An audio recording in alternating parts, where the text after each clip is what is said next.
కొమ్రంభీం ఆసిఫాబాద్ జిల్లా వాంకిడి మండలం ఇందాని గ్రామ పంచాయతీలోని మోకాసిగూడ గ్రామంలో టైగర్ జోన్ రద్దు చేయాలని నిరసన కార్యక్రమం చేశారు. ఈ నిరసన కార్యక్రమంలో భాగంగా నల్ల జెండాను ఎగురవేసి నిరసన తెలిపారు. ఈ సందర్భంగా తుడుందెబ్బ రాష్ట్ర అధ్యక్షులు కోడ్నాక విజయ్ ఆయన మాట్లాడుతూ టైగర్ కారిడార్ పేరిట జీవో నెంబర్ 49ని వెంటనే రద్దు చేయాలని, లేకుంటే ఆదివాసీ హక్కుల పోరాటాల సమితి తుడుందెబ్బ ఆధ్వర్యంలో భారీ నిరసన కార్యక్రమం చేపడతామని తెలిపారు. ఏజెన్సీ ప్రాంతంలో అటవీశాఖ అధికారుల వలన ఆదివాసులు చాలా ఇబ్బంది పడుతున్నారని, అనుమతుల నెపంతో రోడ్లు బ్రిడ్జిలు లేక చాలా అవస్థలు పడుతున్నారని, ఫారెస్ట్ అనుమతులు అనుకుంటూ ఏజెన్సీ ప్రాంత ప్రజలను ఇబ్బంది పెట్టే ఈ జీవోలను వెంటనే రద్దు చేయకుంటే ఊరుకునే ప్రసక్తి లేదని అన్నారు. స్వతంత్రం రాకముందు భారతదేశాన్ని గోండురాజులే పరిపాలించిన చరిత్ర ఇప్పుడు కూడా ఉందని, అడవిని కాపాడింది ఆదివాసులే అని, భారతదేశంలో మూలవాసులు అని చరిత్రనే చెబుతుందని అన్నారు. ఈ జీవో 49 తీసుకొని రాకముందు 349 గ్రామాల దగ్గర వెళ్ళి అందరి సమ్మతి అడిగి మరి అడవి శాఖ అధికారులు ఈ బూటకపు అబద్ధపు పత్రమని ఆదివాసీ గ్రామాలను తరలించే కుట్రలు చేస్తున్నారని, కాబట్టి వెంటనే టైగర్ కారిడార్ పేరిట 49వ జీవోను రద్దు చేయకుంటే రాష్ట్రమంతటా తీవ్ర నిరసనకు దిగుతామని తెలిపారు. ఈ కార్యక్రమంలో గ్రామస్తులు, గ్రామ పెద్దలు, యువకులు తదితరులు పాల్గొన్నారు. భారతదేశంలో కనీసం ఆదివాసులకు వర్షాకాలం వస్తే వారిని బతుకుతేరు కోసం హాస్పిటల్ పోదామంటే హాస్పిటల్ పోవడానికి బ్రిడ్జ్లు లేవు, కనీసం మెటల్ రోడ్లు లేవు.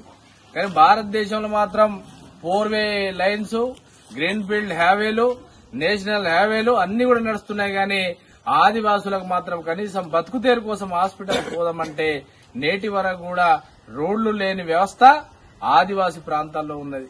అదే కాకుండా ఎండాకాలం వస్తే కనీసం స్నానం చేసులైతే పక్కకు పోని కానీ కనీసం గుక్కేడు నీళ్లు తాగుదామంటే కూడా నీళ్లు తాగని పరిస్థితుల్లో 100 ఊర్లున్నాయి. వీటన్నిటి మీద ప్రేమ లేదు గాని ఏవైతే పుల్లులు ఉన్నాయో, జింకలు ఉన్నాయో, జంతువులు, అడవి జంతువుల మీద ప్రేమ ఎందుకో వాళ్లకు చాలా బాగున్నది. బాగా ఎత్తున ప్రేమ వాళ్ళు చూపెడుతున్నారు గాని ఆదివాసులు మాత్రం ఏమాత్రం కూడా ప్రేమ లేదు. ఇలా మేము తెలియజేస్తున్నాం. స్వతంత్ర భారతదేశం కాకుండా స్వతంత్ర భారతదేశం స్వతంత్రం రాకముందు కూడా ఈ భారతదేశంలో రాజులు పరిపాలించున్నది ఆదివాసీ రాజులే. ఈ భారతదేశంలో మూలవాసులు అంటే ఆదివాసులు అని చెప్పి చరిత్ర చెప్తున్నది. అలాంటి భారతదేశంలో ఎక్కడి నుంచో వేరే దేశాలకు వెళ్ళి వచ్చి ఇలా ఆదివాసులను అంతం చేద్దామనే ప్రక్రియను మానకపోతే తప్పకుండా మేము తెలియజేస్తున్నాం. మాకు ఉద్యమాలు నేర్పించడం ఎవ్వరు ఏం కాదు, కొత్త కాదు. ఉద్యమం ఎట్లా నేర్పాలో మా ఉద్యమకారులు బీర్సా ముండాన్ అయితేనేంది, రామ్జీ గోండ్ అయితేనేంది, కుమ్రాం భీమ్ అయితేనేంది, ఏదైతే రాణి దుర్గావతి అయితేనేది, వాళ్ళందరూ కూడా మాకు ఉద్యమం ఏ బేసులో పోవాలనేది కూడా మాకు నేర్పించిండ్రు. తప్పకుండా కూడా ఈ 49 జీవనమ్మని రద్దు చేయకపోతే ఖచ్చితంగా వాళ్ళు చూపెట్టిన అడుగుజాడల్లో ఖచ్చితంగా ఆదివాసులంతా నడిచి స్టేట్ ప్రభుత్వం అయినా కేంద్ర ప్రభుత్వం అయినా ఖచ్చితంగా మెడల్ వంచి అయినా ఈ 49 జీవోని ఖచ్చితంగా రద్దు చేసేదాకా కూడా ఆదివాసీ హక్కుల పోరాట సమితి ఆగదని మేము తెలియజేస్తున్నాం. తప్పకుండా అలాగే ఫారెస్ట్ డిపార్ట్మెంట్ కి చెప్తున్నాం. మేము ఇలా మీరు 349 ఏవైతే విలేజ్ ఉన్నాయో వాళ్ళ దగ్గర పోయి ఈ 49 జీవోలో ఏం మెన్షన్ చేసినంటే ప్రతి ఊర్లో కూడా మేము గ్రామ సభ సమావేశం చేసినాం.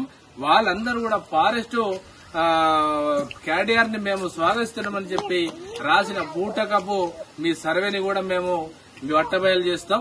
తప్పకుండా కూడా మేము ఏదైతే చెప్తున్నామో అదే విధంగా మీరు బేసరతుగా 49 జీవో నంబర్ని మీరు ఒకవేళ ఉపసంహరించకపోతే ఫారెస్ట్ డిపార్ట్మెంట్ గాని తెలంగాణ రాష్ట్ర గవర్నమెంట్ రేవంత్ రెడ్డి గారికి గాని మేము తెలియజేస్తున్నాం.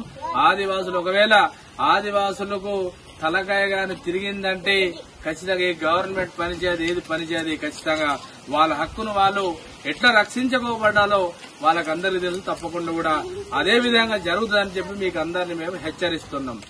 జై తుడుందెబ్బ, జై తుడుందెబ్బ, జై తుడుందెబ్బ, జై కొమ్రంభీం, జై కొమ్రంభీం. 49 జీవో నంబర్ను 49 జీవో నంబర్ను 49 జీవో నంబర్ను